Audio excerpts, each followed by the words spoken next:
Hello friends. तो last episode में आप लोगों ने देखा था कि लूफी लोग पहुंच जाते हैं न्यू वर्ल्ड में और इसके बाद वो पहुंचते हैं एक ऐसे आइलैंड में जिसका नाम होता है पंख हजार्ड। उसके बाद स्ट्रॉ हैट्स पायरेट्स डिवाइड हो जाते हैं और अब हम लोग शुरू करते हैं। लूफी लोग ड्रैगन को हराने में कामयाब होते हैं। अब दोस्तों क्या होता है, जब ये लोग लूफी जब ड्रैगन को हरा देता है तो लूफी की नज़र पड़ती है कि ड्रैगन में एक इंसान चिपका हुआ है। दोस्तों जैसे होता है ना कि एक इंसान जैसे वॉशिंग मशीन में अटक गया हो, वैसे ही वो इंसान उस ड्रैगन में अटक गया होता है। तो लूफी क्या करता है, उसकी मदद करने के लिए उसके पास जाता है। तभी उस इंसान से आवाज आती है कि ओए कौन है, मुझे परेशान मत करो। लूफी बोलता है कि तुम हिलना बंद करो तो मैं तुम्हें बाहर निकालता हूं। अब लूफी उसे पकड़ता है और उसे खींचने की कोशिश करता है, लेकिन वो इंसान बहुत टाइटली चिपका होता है, जिस वजह से लूफी को अपनी काफी ज्यादा पावर लगानी पड़ती है उसे बाहर निकालने में। जैसे ही लूफी उसे बाहर निकालने में कामयाब होता है तो वो देखता क्या है कि उस इंसान की अपर बॉडी ही नहीं है, वो आधा कटा हुआ होता है। लूफी और उसोप ये दोनों उस इंसान को देख के घबरा जाते हैं। लेकिन तभी दोस्तों क्या होता है कि जो वो इंसान जो लूफी ने बाहर निकाला होता है वो खड़ा होता है और वो बोलता है, जिसे देखने के बाद लूफी और उसोप और भयंकर तरीके से घबरा जाते हैं कि आखिरकार आधा कटा इंसान बात कैसे कर सकता है। लेकिन फिर भी जैसे तैसे माहौल जो है ठंडाता है। अब लूफी जो है उस इंसान के पास जाने की कोशिश करता है। तभी उस इंसान की आवाज़ आती है कि मेरे कान नहीं है, मेरी आंखें नहीं है, लेकिन फिर भी मैं तुम्हारी प्रेजेंस को भांप सकता हूं, तो मुझसे दूर रहना। अब क्या होता है, वो इंसान लूफी पर हमला कर देता है और लूफी ये देख के एकदम इम्प्रेस हो जाता है और लूफी उसे जो है अपने क्रू में ज्वाइन करवाना चाह रहा होता है, लेकिन वो इंसान वहां से भाग जाता है। लूफी उसके पीछे भागता है। अब लूफी उसे पकड़ने के लिए अपना हाथ लंबा करता है, लेकिन उस इंसान के जो रिफ्लेक्सेस होते हैं बहुत कमाल के होते हैं और वो उसके हाथों से बच जाता है। लेकिन एट द एंड लूफी उसे पकड़ने में कामयाब होता है, लेकिन वो पहाड़ी के ऊपर उसे पकड़ता है, जिसके बाद वो ऊपर से नीचे गिरता है और जो सीन होता है पूरा बदल जाता है। अब लूफी जो है ड्रैगन का मीट खाने के लिए आगे बढ़ता है, जिसके बाद दोस्तों होता क्या है कि लूफी एक सेंटोर बन चुका होता है, यानी कि इंसानी घोड़ा।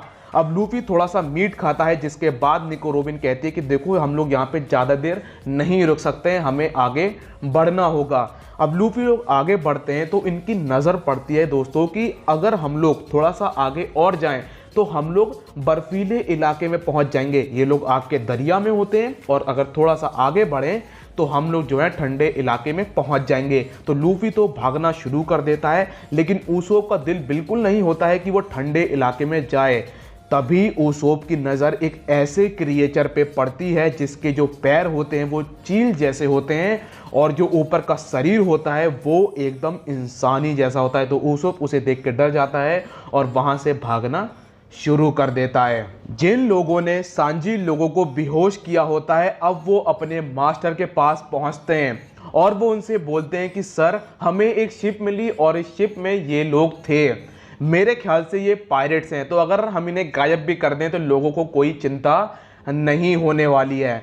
सर आप इन्हें देखो, आपको बहुत अच्छा लगेगा और आपका एक्सपेरिमेंट करने का भी मन इनके ऊपर करेगा, खास तौर की इस साइबॉग पे। अब उनका मास्टर आता है मैदान में, वो सबको देखता है और वो बोलता है कि हाँ ये तो बड़ी रेयर ही ब्रीड है ये साइबॉग, इस पे मुझे वाकई में एक्सपेरिमेंट करने में मजा आएगा। अब जो मास्टर के साथी होते हैं वो बोलते हैं कि शिप पे सर 5 लोग थे, हम लोग 4 को लेके आए, लेकिन मेरे ख्याल से जो 5वां था उसका उन्होंने खून कर दिया था और ये पायरेट्स बड़े ही खतरनाक है क्योंकि इन्होंने उसकी खाल तक उतार दी थी। तो अब जो इनका मास्टर होता है वो बोलता है कि एक काम करो, इनको ले जाके एक कमरे में बंद कर दो ताकि ये लोग वहां से भाग ना पाए। अब हम लोगों को दिखाया जाता है ब्रुक, जिसको ये लोग शिप पर ही छोड़ आए थे। अब ब्रुक को होश आता है तो ब्रुक देखता क्या है कि वहां पे कुछ अनजान 5 लोग खड़े होते हैं। तो ब्रुक उनसे पूछता है कि हे क्या तुम लोगों ने नामीसान और मेरे बाकी साथियों को देखा है?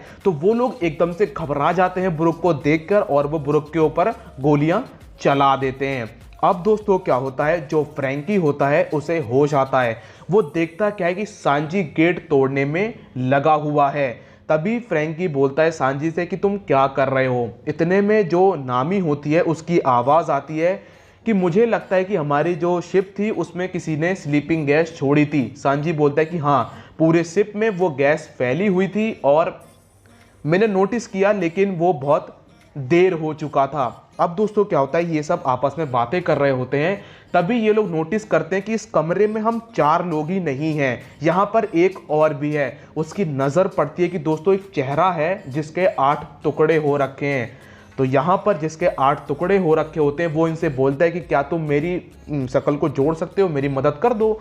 तो ये लोग उसकी शक्ल को जोड़ने के बजाय उससे मज़े लेने शुरू कर देते हैं। कभी उसकी ठुड्डी कहीं पे लगा देते हैं, कभी कान उसका कहीं और लगा देते हैं और इस तरीके से उससे मज़े ले रहे होते हैं। लेकिन एंड में वो उसका चेहरा जैसे तैसे करके बना देते हैं, लेकिन फिर भी वो लोग गलत बनाते हैं। अब वो इंसान उन्हें बताता है कि मेरी एक इंसान से लड़ाई हो गई थी, उसने मुझे काट दिया, मुझे लगा मैं मर गया, लेकिन मेरे 8 टुकड़े हो गए, फिर भी मैं बात कर पा रहा था। और ये एक वॉरियर के लिए बहुत बड़ी बेइज्जती है। इसके बाद हम लोग को दिखाए जाते हैं लूफी लोग। जब लूफी आगे बढ़ता है तो उस पर एक इंसान हमला कर देता है, लेकिन जिस इंसान ने उस पर हमला किया होता है, जब वो उसे लूफी को गौर से देखता है तो उसे पता पड़ता है कि ये भी एक सेंटोर है, जिसने हमला किया होता है वो भी एक सेंटोर होता है। तो ये दोनों दोस्त बन जाते हैं। लेकिन जिस सेंटोर ने लूफी के ऊपर हमला किया होता है उसका एक और दोस्त इन्हें दूर से देख रहा होता है। तभी जिस क्रिएचर को ऊसोप ने देखा होता है उसका फ़ोन आता है उसके दोस्त के पास और वो बोलती है कि वहाँ पे तुम्हें जितने लोग दिख रहे हैं उन सबको मार दो। अब जो चॉपर होता है वो उस इंसान को देखकर बोलता है कि कैसे एक इंसान के 8 टुकड़े कर दिए गए, फिर भी वो कैसे जिंदा है, असंभव, ये तो मानना नामुमकिन है। तो अब क्या होता है, जो वो इंसान होता है वो बोलता है कि जिस तरीके से उसने मुझे हराया, मेरी इच्छा है कि मुझे एक स्वॉर्ड मिले और मैं अपना पेट फाड़ लूं और मर जाऊं, लेकिन मुझे एक काम करना है जिस वजह से मैं मर नहीं सकता हूं। तो अब क्या होता है, जो नामी होती है वो उसके पास जाती है और उससे बोलती है कि हे, क्या तुम हमें बता सकते हो कि वो इंसान कहाँ मिलेगा जिसने तुम्हारी ऐसी हालत करी। तो यहाँ पर वो इंसान बोलता है कि हे लड़की, तुम मुझसे ऐसे बात नहीं कर सकती हो, मैं एक वॉरियर हूँ। और यहाँ पर वो इंसान क्या होता है कि नामी के कपड़ों पर कमेंट कर देता है, जिसके बाद सांजी उसे धुन देता है। अब क्या होता है कि जो नामी होती है उसके पास जाती है और उससे बोलती है कि हे, क्या तुमने यहाँ पर धमाकों की आवाज़ सुनी है। तो क्या होता है, वो इंसान बोलता है कि हाँ, मैंने धमाकों की आवाज़ तो सुनी है, लेकिन मैं ठंडे इलाके में हूँ। जिसके बाद दोस्तों क्या होता है कि नामी समझ जाती है कि ये आइलैंड कुछ इस तरीके से है कि आधा आइलैंड ठंडा है और आधा आइलैंड गर्म है। अब क्या होता है, जो इंसान होता है जिसका बस चेहरा होता है वो उनसे बोलता है कि हे, ये सब बातें छोड़ो, ये बताओ कि तुम लोग हो कौन। तो यहाँ पर सांजी बोलता है कि हम लोग पायरेट्स हैं। अब दोस्तों वो पायरेट का नाम सुन के एकदम से उसकी आंखों में भयंकर गुस्सा देखने को मिलता है और वो बोलता है कि जब तुम मुझे पहली बार दिखे थे तो मैंने सोचा था कि मैं तुम लोगों के साथ इस कमरे से बाहर निकल जाऊंगा, लेकिन अब मैं तुम लोगों के साथ बिल्कुल नहीं जाने वाला हूं। अब नामी बोलती है कि अगर हमें इस आइलैंड के बारे में और जानना है तो हमें इस कमरे से बाहर निकलना पड़ेगा। लेकिन सांजी तभी बोलता है कि नामी, इस कमरे को जो है हम बाहर नहीं निकल सकते क्योंकि मैं इसे तोड़ नहीं पा रहा हूं। तो यहाँ पर जो फ्रैंकी होता है वो बोलता है कि सामने से हटो। फ्रैंकी दोस्तों यूज़ करता है रेडिकल बीम और वो उस गेट को तोड़ देता है। अब ये लोग वहाँ से भाग रहे होते हैं, लेकिन तभी सांजी की नज़र पड़ती है उस फेस के ऊपर और वो उसे उठाता है और बोलता है कि मुझे पता है तुम समुराई हो, क्योंकि तुम्हारा जो हेयर स्टाइल है वो वानो किंगडम का है और तुम वही हो जिसने यहाँ के लोगों को मार रहे हो। यहाँ पर वो बोलता है कि देखो ऐसा है, मैंने किसी को नहीं मारा है, लेकिन हाँ, मैं एक इंसान को बचाना चाहता हूँ और उसे बचाने के लिए मैं किसी को भी मार सकता हूँ। अब सांजी समझ जाता है कि ये इंसान वो नहीं है जो लोगों को मार रहा है और वो उसे उठाकर वहाँ से भागना शुरू कर देता है। होता क्या है कि जो फ्रैंकी होता है जब वो गेट तोड़ता है तो उसकी धमाके की आवाज़ सुनकर जिन लोगों ने सांजी लोगों को बेहोश करा होता है वो वहाँ पर जो है उनका पीछा करने के लिए पहुँच जाते हैं। अब सांजी लोग भागते हैं और एक ऐसे कमरे में पहुँच जाते हैं जहाँ पर बहुत सारे बच्चे होते हैं, वो भी जायंट के बच्चे, जिन्हें देख के वो एकदम दंग रह जाते हैं। मतलब दोनों ही पार्टी एक दूसरे को देखकर चौंक जाती है। अब दोस्तों क्या होता है, हम लोगों को दिखाए जाते हैं लूफी लोग, जहां लूफी अपने फ्रेंड के पैरों को देखकर बहुत खुश होता है। यहां पर लूफी दूसरे सेंटोर से बोलता है कि वाह यार, तुम्हारे पैर तो बहुत अच्छे हैं, क्या तुम मुझसे रेस लगाओगे। अब ये दोनों रेस लगाना शुरू कर देते हैं। इसके बाद हम लोग को दिखाया जाता है जो ब्रुक होता है वो ऊसोप के स्नेल पे फ़ोन करता है। तो यहाँ पर जो ब्रुक होता है वो ऊसोप को बताता है कि जब मैं होश में आया तो शिप पर कोई नहीं था, वहाँ पर बस अनजान लोग ही खड़े थे। मैंने उनसे पूछा कि नामी वगैरह कहाँ पर हैं, और लेकिन उन्होंने मुझ पर गोली चलानी शुरू कर दी, जिसके बाद मैंने उन्हें काट दिया। लेकिन मैंने एक गलती कर दी, मैं उनसे पूछना भूल गया कि तुम लोग कौन हो। तो यहाँ पर निको रोबिन बोलते कि ओ, तो इसका मतलब हमारी शिप जो है ठंडे इलाके में पहुँच गई है और ब्रुक भी वहीं पर है। तो यहाँ पर निको रोबिन बोलती है कि ब्रुक, तुम एक काम करना कि वहाँ से तुम जाना मत, क्योंकि हमारे साथियों को किडनैप कर लिया गया है। तो हम लोग वहाँ पे पहुँच रहे हैं, फिर हम लोग जो है साथ में आगे बढ़ेंगे। इतने में दोस्तों क्या होता है, जो लूफी का दोस्त होता है सेंटोर, उसके पास उसके दोस्त का फ़ोन आता है कि हाँ भाई, जो तुम्हारे सामने लोग खड़े हुए हैं उन्हें जान से मार दो, क्योंकि वो लोग हमारे दुश्मन हैं। तो अब होता क्या है, जो दोस्त सेंटोर होता है वो लूफी के ऊपर हमला कर देता है और फिर लूफी उसको मसल देता है। अब लूफी एकदम रिलैक्स मोड में खड़ा होता है, लेकिन तभी जिस सेंटोर को लूफी ने मसला होता है उसका दोस्त भी मैदान में आ जाता है और वो लूफी के ऊपर जानलेवा हमला कर देता है। लेकिन तभी निको रोबिन यूज़ करती है सीन फ्लूर बेल फ्लावर, जिसके बाद होता क्या है कि वो उस सेंटोर की गर्दन तोड़ देती है।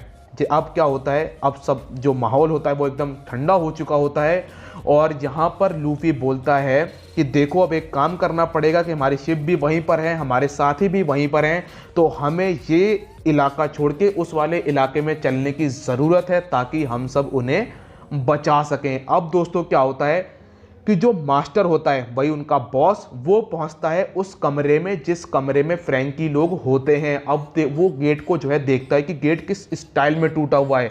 वो बोलता है कि इस गेट पर जो है लेज़र बीम का यूज़ किया गया है, और अगर मैं अच्छे से दिमाग लगाऊं तो इस दुनिया में लेज़र बीम का यूज़ बस फैसी फीस्टा ही कर सकते हैं, जो वेगा पंक की क्रिएशन है। अब वो बोलता है कि ये लोग कैसे इंसान हैं। अब दोस्तों क्या होता है, तभी जो उनका साथी होता है उस मास्टर का, वो बोलता है कि सर, हम लोगों ने G5 कंपनी की शिप भी यहाँ पर देखी है, तो हम लोग क्या करें। तो यहाँ पर जो उनका मास्टर होता है वो बोलता है कि तुम लोग एक काम करो, पॉइजन गैस छोड़ो, लेकिन बहुत कम मात्रा में। वो मरने नहीं चाहिए, वो बस बेहोश होने चाहिए, ताकि हम लोग जो हैं परेशानी में ना फंस जाएं। अब जैसा उनका मास्टर बोलता है उसके साथ ही वैसा ही काम करते हैं। वो जो है थोड़ी मात्रा में पॉइजनस गैस छोड़ना शुरू कर देते हैं। अब जो स्मोकर के साथी होते हैं वो बेहोश होना शुरू हो जाते हैं। तो यहाँ पर जो ताशगी होती है वो अपने साथियों से बोलती है कि सब लोग जाकर गैस मास्क लगा लो, यहाँ पर अभी भी गैस है, पॉइजनस गैस, जो हमें दिक्कत दे सकती है। अब ताशगी बोलती है स्मोकर से कि सर, हमें यहाँ से चलना चाहिए, ये आइलैंड ठीक नहीं है, अभी भी इस आइलैंड में पॉइजनस गैस है। तो यहाँ पर स्मोकर बोलता है कि ये कोई नेचुरल फिनोमिना नहीं है, ऐसा कोई कर रहा है, क्योंकि अगर मैं ठीक से दिमाग लगाऊं तो 4 साल पहले वेगा पंक ने इस जगह को छोड़ दिया था और यहाँ पर अब कोई भी पॉइजनस गैस नहीं होनी चाहिए। और ऐसा मैं इसलिए कह रहा हूँ क्योंकि 2 साल पहले आकीन्यू और आओकीजी ने इस आइलैंड को चुना था अपनी बैटल के लिए, तो ऐसा हो ही नहीं सकता कि यहाँ पर पॉइजनस गैस हो। इस आइलैंड में कुछ तो गड़बड़ है। और यहीं पे दोस्तों एपिसोड खत्म हो जाता है। मिलता हूँ नेक्स्ट वीडियो में, जब तक के लिए अपना ख्याल रखिए, कोरोना से सावधान, गुड बाय।